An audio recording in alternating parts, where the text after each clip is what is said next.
Le 28 octobre de 2021 a été un jour super important pour l'Internet et l'histoire de la technologie. Mark Zuckerberg a changé le nom de la société Facebook pour Meta. C'est quoi le métaverse? Quels sont les avantages, les inconvénients et comment on peut gagner de l'argent avec cette nouvelle technologie? Le métaverse est un environnement où le réel et le virtuel sont confondus. Imaginez un monde où vous pourriez vous connecter et interagir avec les mondes qui vous entourent afin que la présence d'éléments virtuels fasse partie de la réalité que vous vivez et vous voyez. Le métaverse est le sujet du moment. Beaucoup se parlent des métaverses, des crypto-monnaies, des tokens, mais qu'est-ce qu'il y a derrière les métaverses? Quelles sont les phases d'évolution de ces nouveaux systèmes? Peut-être vous avez déjà entendu parler des métaverses ou sinon vous avez lu quelque chose sur l'internet qui parlait du changement de nom de Facebook vers Meta. L'objectif de cette vidéo c'est d'expliquer ce que c'est le métaverse, d'expliquer comment on peut gagner de l'argent et comment le métaverse peut être une opportunité pour les investisseurs de long terme. Le métaverse permettra des choses qu'aujourd'hui ça semble très futuriste. Imaginez avec moi une situation spécifique. Vous voulez battre vos amis au ping-pong à la pause de l'université. Pour ça, vous allez vous entraîner avec un coach chinois, mais les coachs continuent en Chine et vous êtes en France. Ça, c'est possible en utilisant la technologie du métaverse. Sans être en présence en Chine et sans que les coachs viennent en France, vous pouvez jouer avec un spécialiste de ping-pong pour détruire vos amis de l'université pendant les pauses. C'est exactement le mélange de la réalité avec la technologie qui fait tous les pouvoirs du métaverse. Bon, mais pour comprendre bien les métaverses, il faut comprendre bien 4 sous-sujets. C'est la réalité virtuelle, la réalité augmentée, la réalité mixte et le web 3.0. On va passer sur chaque sujet et comme ça, vous allez comprendre à fond comment fonctionnent les métaverses. On va commencer avec la réalité virtuelle. Peut-être vous avez déjà vu sur l'internet des casques qu'on peut utiliser pour entrer dans une autre réalité. Ça, c'est la réalité virtuelle et nous amène sur un nouveau univers. Ce casque est équipé de l'électronique, donc il a un PC internement. Il est équipé aussi avec des senseurs qui vont reconnaître votre movimentation pour répliquer cette movimentation dans les mondes des métaverses. Si vous êtes ici pour la première fois, bienvenue. Je m'appelle Michael Ravaneda, je suis ingénieur, analyste financier et sur cette chaîne, on parle d'investissement de long terme. Si vous êtes ici pour la première fois, bienvenue. Vous allez écouter mon accent brésilien. Ensuite, on passe au sujet. Et la principale société qui touche ces sujets de la réalité virtuelle avec des casques, c'est la société Oculus VR. Et devinez, Oculus VR a été acheté par Facebook.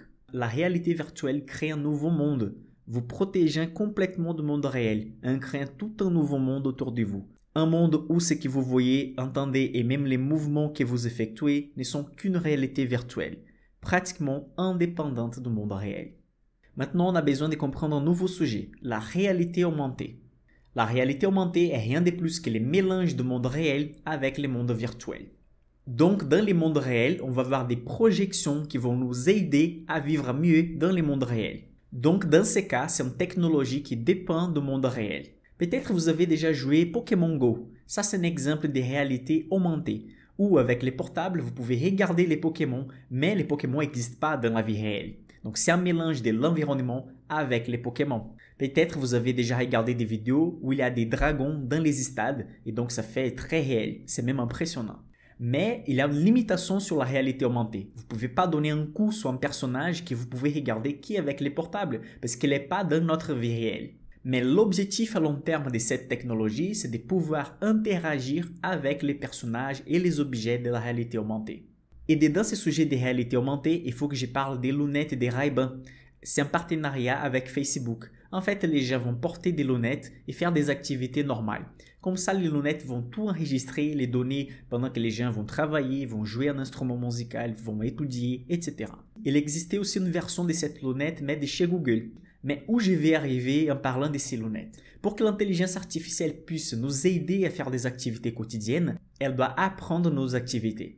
On a besoin de capturer beaucoup de données du quotidien et comme ça, l'intelligence artificielle va nous commencer à donner des astuces. Par exemple, quand j'ai fait mon cours d'ingénieur, j'ai eu un cours où les profs lui montraient la réalité augmentée, comment ils pouvaient aider les conducteurs une fois qu'on est sur l'embouteillage par exemple. Ça peut éviter des accidents. Simplement le fait d'ajouter des images virtuelles sur la réalité, ça nous montre les dangers, s'il y a un piéton qui va passer, si on dépasse la vitesse maximale, etc. Maintenant, imaginez les cas suivants. Nicolas invite son ami Tommy pour aller à un certain concert. Mais Tommy n'a pas beaucoup d'argent pour y aller, il n'a pas l'argent pour l'hôtel, Uber, etc. Mais dans le monde du métaverse, dans la réalité virtuelle, ça sera possible qu'ils les deux d'aller ensemble à ces concerts. Comment ça? Avec un casque, ils peuvent en fait se sentir en la présence de l'autre. Comme ça, Tommy peut regarder les concerts et voir son ami à côté de lui. De cette manière, il va économiser Uber, hôtel, les transports et quand même il va garder l'expérience d'aller au concert.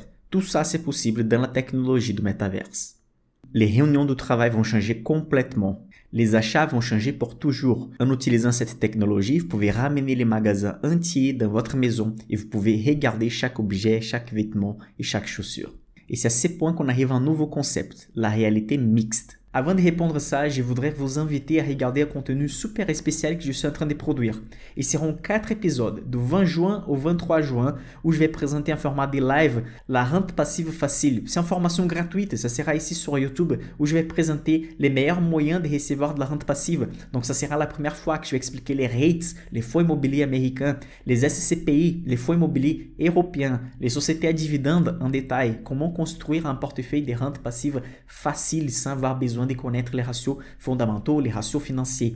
Je vais laisser un lien dans la description de la vidéo, que c'est d'un groupe WhatsApp où c'est que moi qui peux écrire dedans, mais vous allez recevoir toutes les notifications, les meilleures sociétés, les liens des vidéos qui vont sortir pour ne pas rater ces contenus. Ok?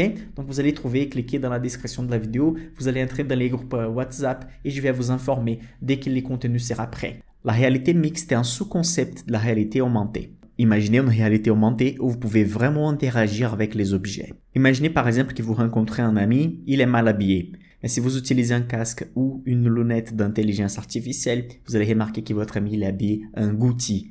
Tout ça, c'est possible dans l'intelligence artificielle, dans les métaverses. Donc dans ce cas, votre ami a dépensé tout son argent dans l'univers du métaverse. Dans ce cas, tout son argent a été dépensé dans cette technologie, dans ces mondes parallèles. Donc c'est pour ça qu'on dit que l'économie du métaverse, ça peut être une économie qui va générer beaucoup de chiffres d'affaires, beaucoup d'argent, surtout pour les marques les plus connues. Et à ces points, il faut qu'on sache comment fonctionne le Web 3.0. Le Web 1.0 a commencé au début des années 90. C'était tout le début de l'Internet. L'accès à l'Internet était très limité et aussi la vitesse n'était pas comme celle d'aujourd'hui. Cette époque est connue par des sites avec des informations statiques. On ne pouvait pas interagir avec les choses du site. Simplement, on pouvait cliquer et regarder les informations. Les débuts des années 2000, les choses ont changé. On a eu les Web 2.0. C'est l'époque des réseaux sociaux, de YouTube et de beaucoup de marques qu'on connaît jusqu'aujourd'hui. Donc à cette époque, on peut interagir avec l'Internet. On peut partager une vidéo, on peut cliquer, on peut répondre à quelqu'un. Donc c'est l'époque de l'interaction.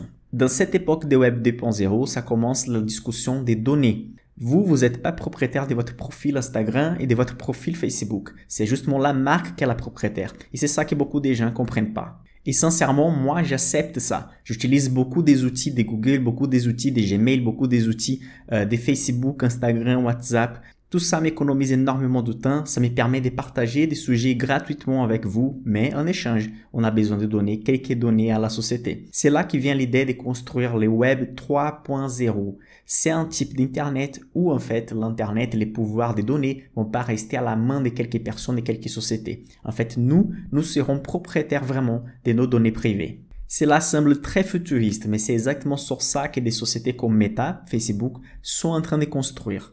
Même si ces types de sociétés embauchent les principales têtes de marché et qu'ils investissent beaucoup d'argent sur les technologies, on est un peu loin de la vraie réalité du métaverse que je viens de décrire dans cette vidéo.